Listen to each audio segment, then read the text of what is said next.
วัสดีค่ะมาเด้อกินข้าวฝนกระตกดีดีช่วงนี้พายุฤดูร้อนเข้าพากินขนมเส้นน้ำยาได้จ้ะมื้อนี้น้ำยาปลาดูลงไปเลือดไก่นี่แตงโมน่ากินจังเลย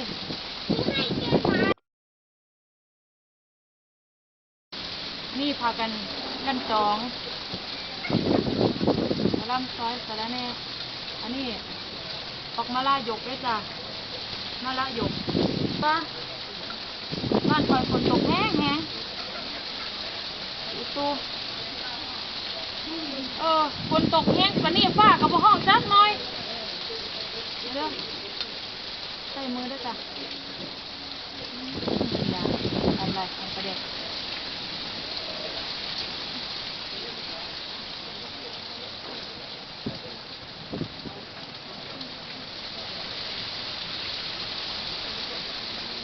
น้อย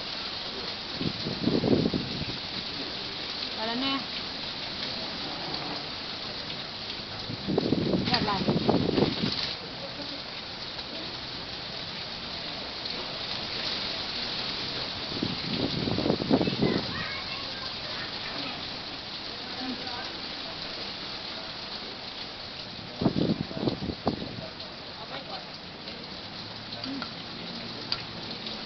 เย็นสบายเลย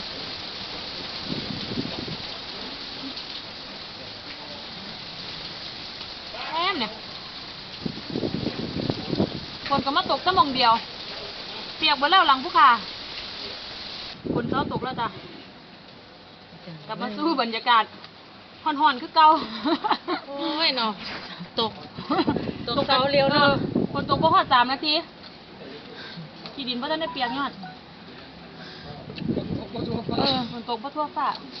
ตกแต่อยู่กลางหลังมุขาเนี่ยนะจนว่าเปียกเบิด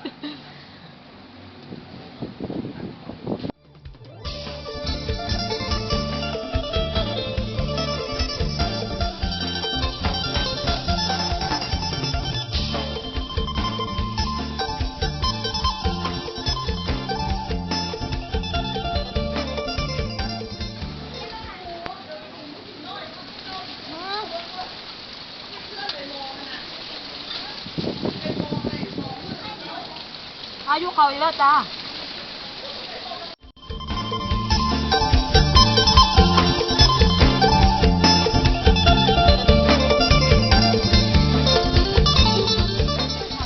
มาแล้วฝนนะฝนสาดค่อยลมแห้งเราต้องจอง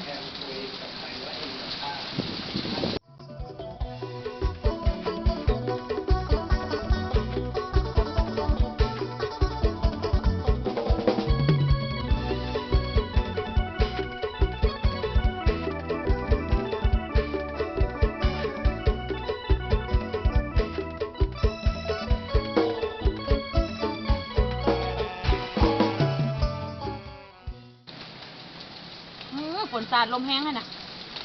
เปียกหมดแล้วค่อยแล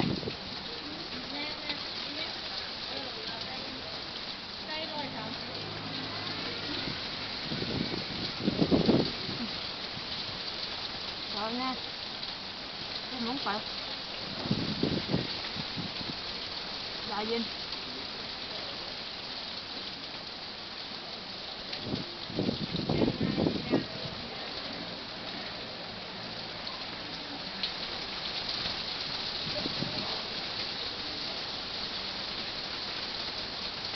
คนนี้ก็ได้นะเดี๋ยวไปตกมองมันแรงพวก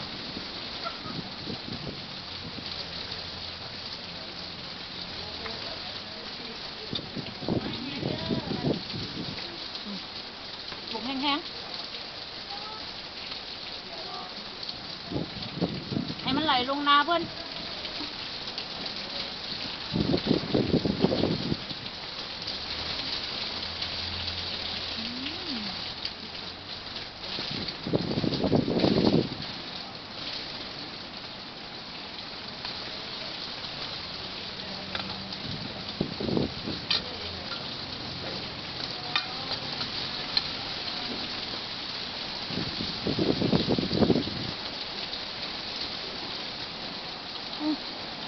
ว่าผมจำบักมะระกีนกบักมะระหยกสั่งมาจากโครงการหลวง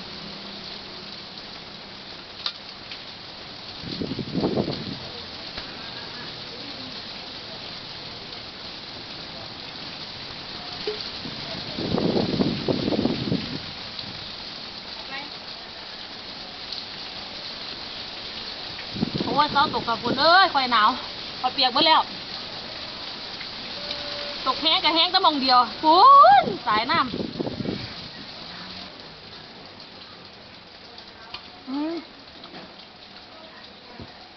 ฝนเช้าแล้วตกแห้งปะนี่ปลาเบือนบ่เนาะ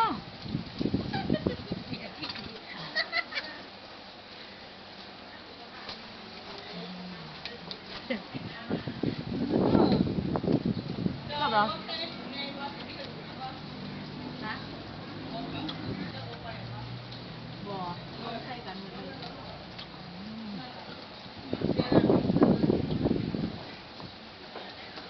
เฮ็ดนัวหลายมื้อน่ะ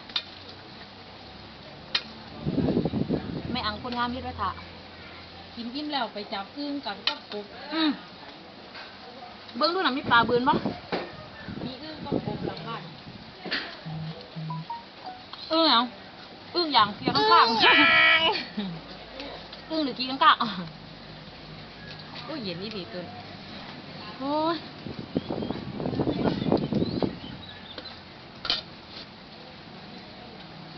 ยำขนมเส้น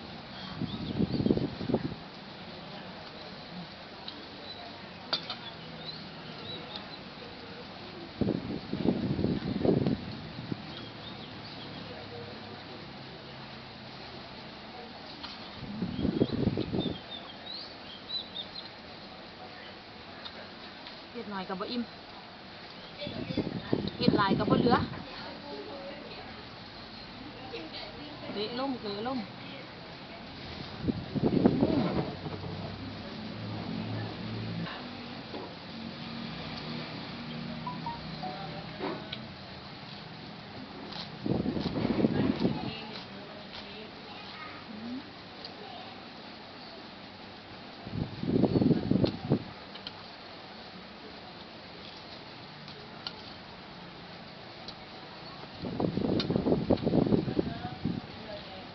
ใช่จังไหนครับหมอครับ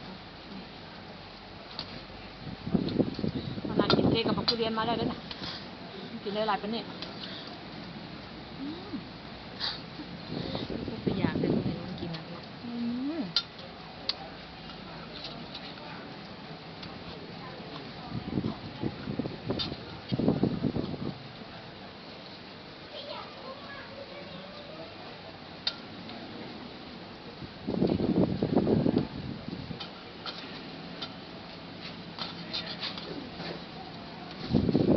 เอาเยอะเอากันจ่อง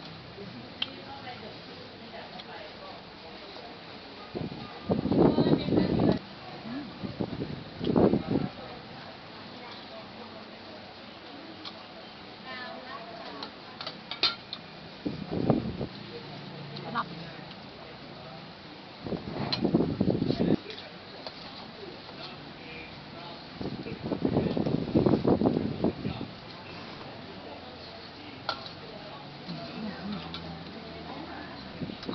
หน้าเหมือนจะเป็นผ้าท่อน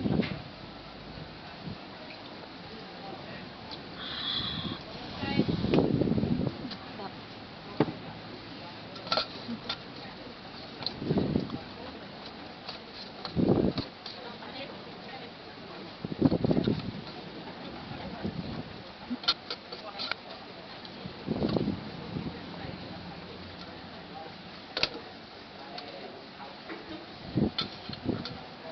ขมปะ ดีเอา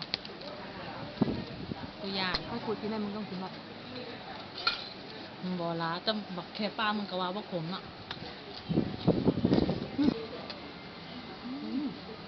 หนังไม่ได้หลงมาละผมดีแต่น่ากินเป็นเนาะเพิ่นเนาะ ก็เลี้ยงผัก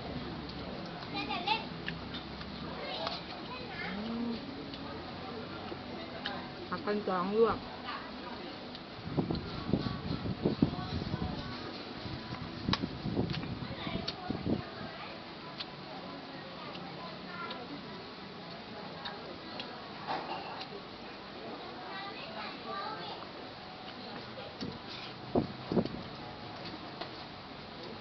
เบิ่งผักนี่ใบยำนางเนี่ยก็อีตู้บ้านเขา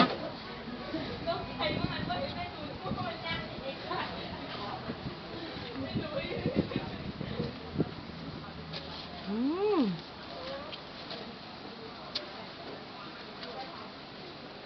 หนาล้าวบ้านเขา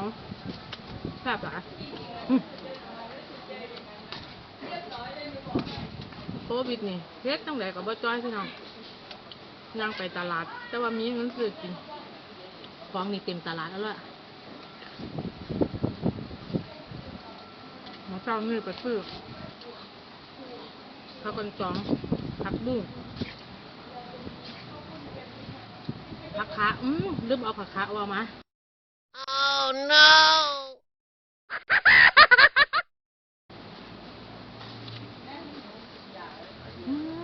หนึ่งครั้ง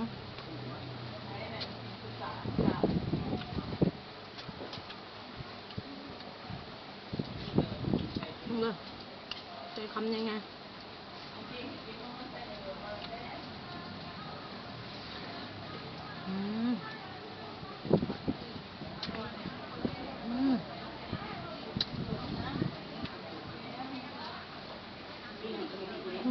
เผ็ด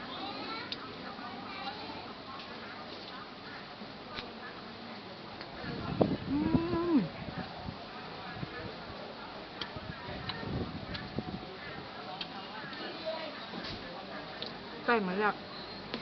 สวยเนอะเต็มถ้วยเลย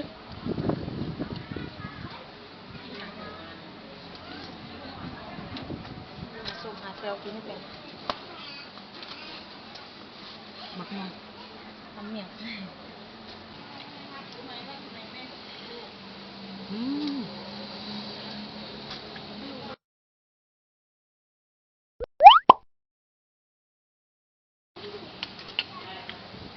นี่เราก็ไปเรียบเด้อ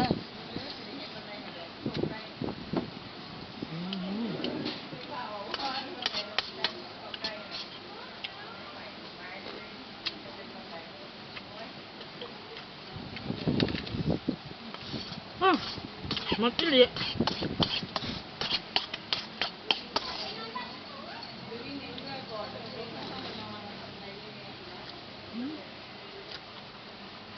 ดอกพริกตู้หันก็ใช่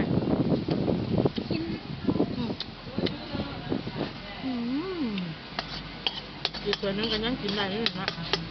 เห็นจีแล้วก็จ้อย คิดว่าบ่หิว